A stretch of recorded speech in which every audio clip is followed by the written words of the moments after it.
La fuerza oculta.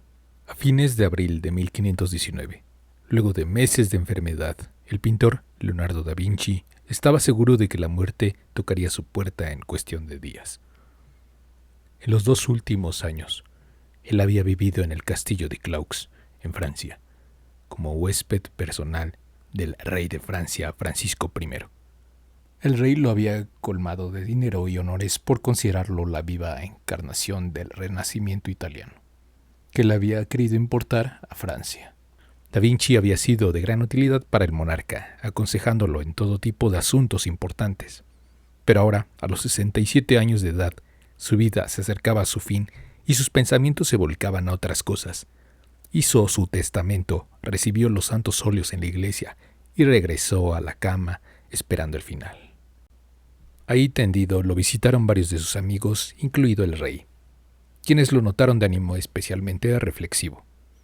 Leonardo no era dado a hablar de sí mismo, pero ahora contaba recuerdos de su infancia y juventud, haciendo hincapié en el extraño e inverosímil curso de su vida. Siempre había creído que cumplía un destino, y durante años lo había perseguido una pregunta particular. ¿Existe una fuerza interior que hace que todos los seres vivos crezcan y se transformen? Si tal fuerza existía en la naturaleza, él quería descubrirla y buscaba señales de ella en todo lo que examinaba. Era una obsesión. Ahora, en sus últimas horas, una vez que sus amigos lo habían dejado solo, es casi indudable que Leonardo da Vinci aplicó esa pregunta, de una forma u otra, al misterio de su vida, buscando señales de una fuerza o destino que hubiera impulsado su desarrollo, guiándolo hasta ese momento. Da Vinci habría comenzado su búsqueda recordando su infancia en el pueblo de Vinci, a 30 kilómetros de Florencia. Su padre Piero da Vinci era notario y firme miembro de la poderosa burguesía, pero como el chico había nacido fuera del matrimonio, tenía prohibido asistir a la universidad y practicar cualquiera de las profesiones nobles. Su educación escolar fue mínima, así que desde niño se vio abandonado a sus propios recursos. Lo que más le gustaba era pasear por los olivares en torno a Vinci, o seguir un sendero específico que lo llevara a una parte muy diferente del paisaje. Densos bosques llenos de jabalíes, cascadas sobre ríos veloces, cisnes que se deslizaban en lagos, extrañas flores silvestres que crecían junto a peñascos. La intensa variedad de la vida en esos bosques lo cautivaba. Un día en que entró a hurtadillas a la oficina de su padre, tomó unas hojas de papel, mercancía más bien rara en esos días de la que, sin embargo, siendo notario, su padre estaba bien abastecido. Las llevó consigo en su paseo al bosque y sentándose en una roca se puso a hacer bocetos de los diversos paisajes a su alrededor. Regresó un día tras otro a hacer lo mismo. Aun si había mal tiempo, se sentaba bajo algún refugio y dibujaba.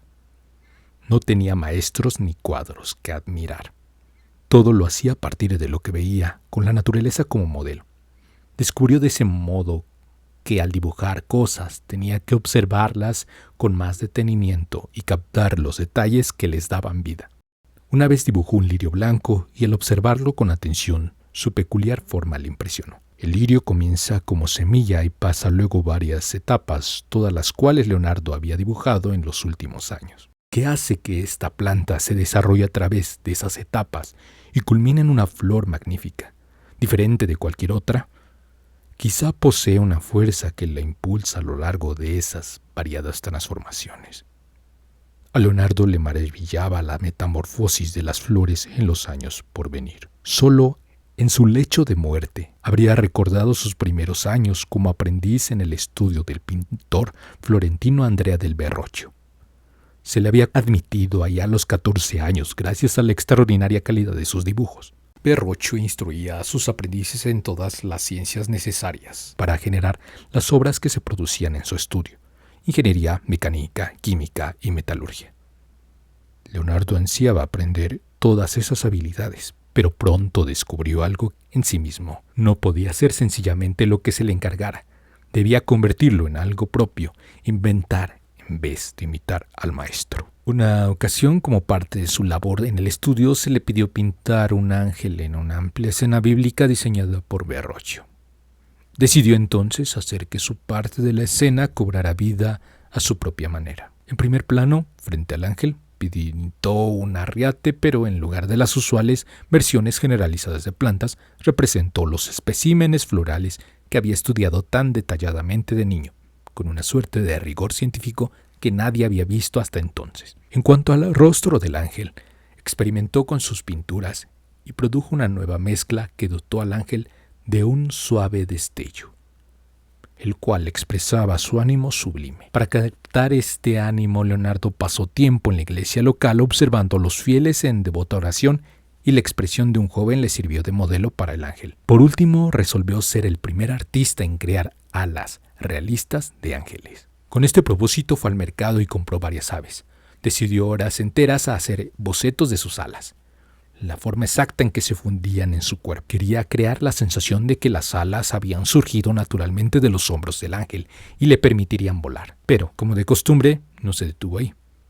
Al terminar su labor, se obsesionó con las aves y en su mente se gestó entonces la idea de que quizá un ser humano podría volar si él era capaz de deducir la ciencia detrás del vuelo de un ave. A partir de esa fecha dedicaba varias horas a la semana a leer y estudiar todo lo que podía sobre pájaros.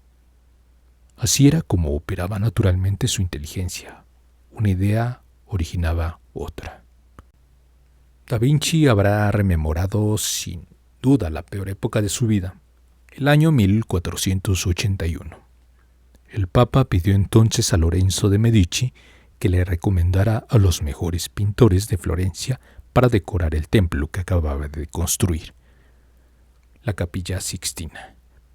Medici cumplió enviando a Roma a los mejores artistas florentinos, menos a Da Vinci, a quien no apreciaba. Medici era del tipo literario, empapado en los clásicos. Leonardo no sabía leer latín y tenía escaso conocimiento de los antiguos.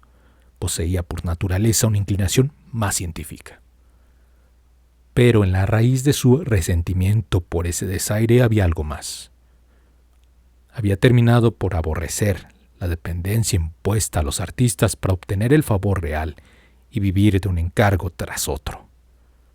Se había cansado de Florencia y de la política cortesana que reinaba ahí. Tomó así una decisión que cambiaría por entero su vida: establecerse en Milán e idear una nueva estrategia para su sustento. Sería algo más que pintor.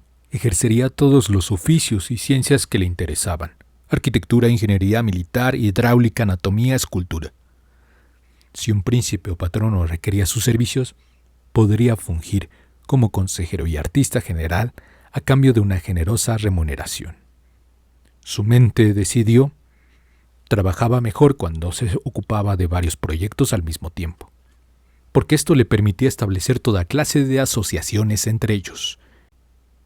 Para proseguir con su examen de conciencia, Da Vinci habría recordado el gran encargo que aceptó en esa nueva fase de su vida: una enorme estatua ecuestre de bronce de Francesco Sforza, padre del entonces duque de Milán. El reto era irresistible para él.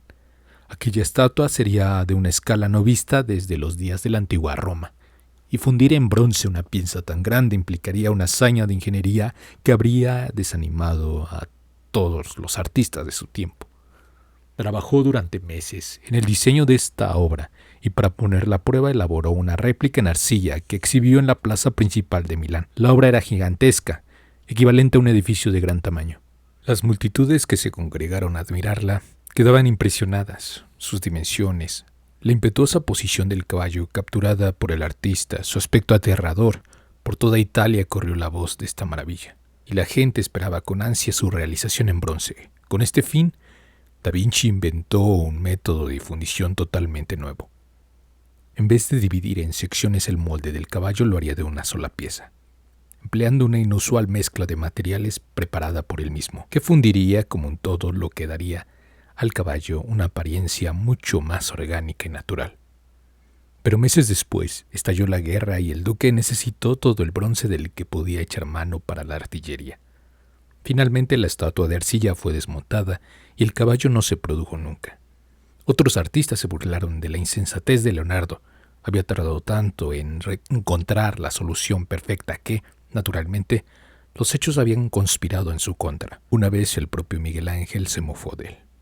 Hiciste un modelo de un caballo que nunca pudiste fundir en bronce y al que, para tu vergüenza, renunciaste, y el torpe pueblo de Milán tuvo fe en ti.